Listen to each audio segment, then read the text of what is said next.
Hey, welcome to my YouTube channel, Coding with Idris. Today we're going to solve Clora log folder. It's an easy problem.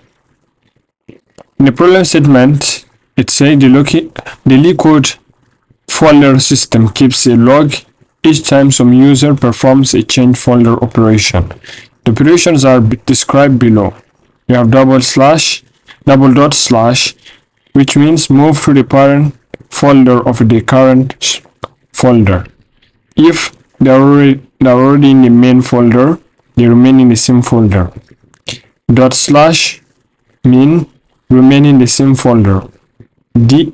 X slash means move to the child folder named X, and this folder is guaranteed to always exist.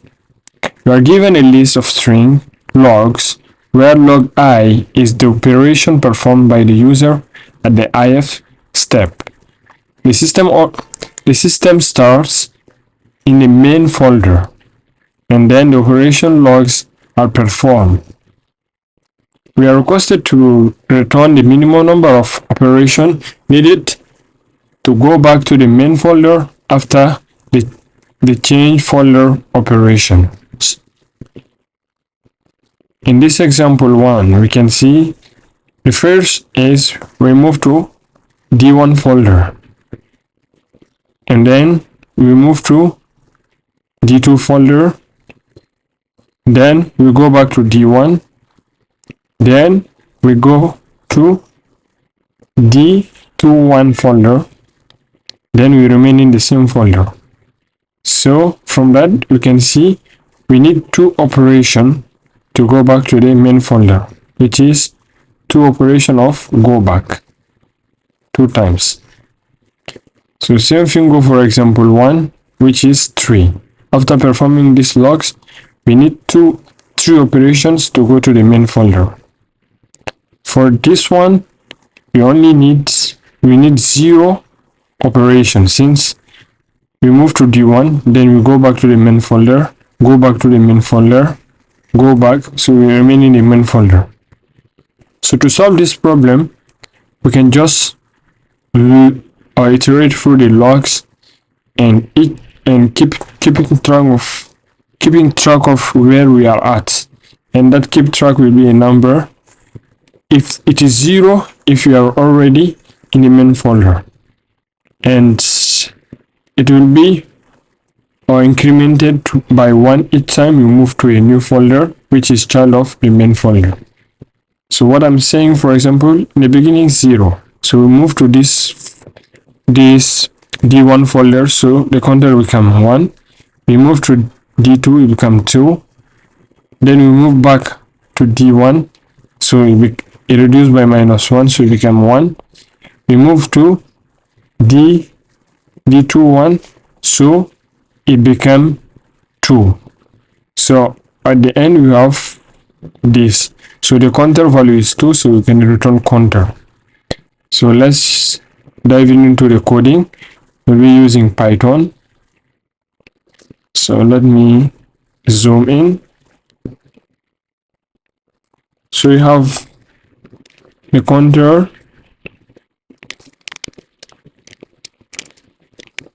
or let's call it answer, equal to 0 for L or log in logs. If now we check if log is different from dot remain in the same folder,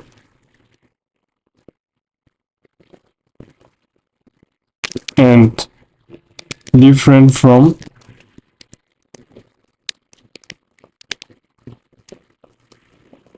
going back,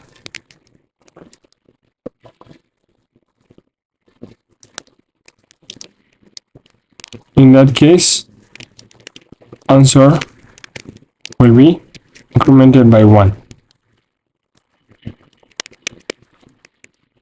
And if log equal to going back and answer greater than 0. Because if answer is 0, then you are in the main folder. You don't need to decrement answer by 1. So answer minus 1. So that's pretty much it. At the end, we return answer. Let's see. So the time complexity will be of n. Let's run it. Yes, it works. Now let's submit. Hopefully it will pass. Yes. Thank you for watching. Please subscribe, share, like, and comment.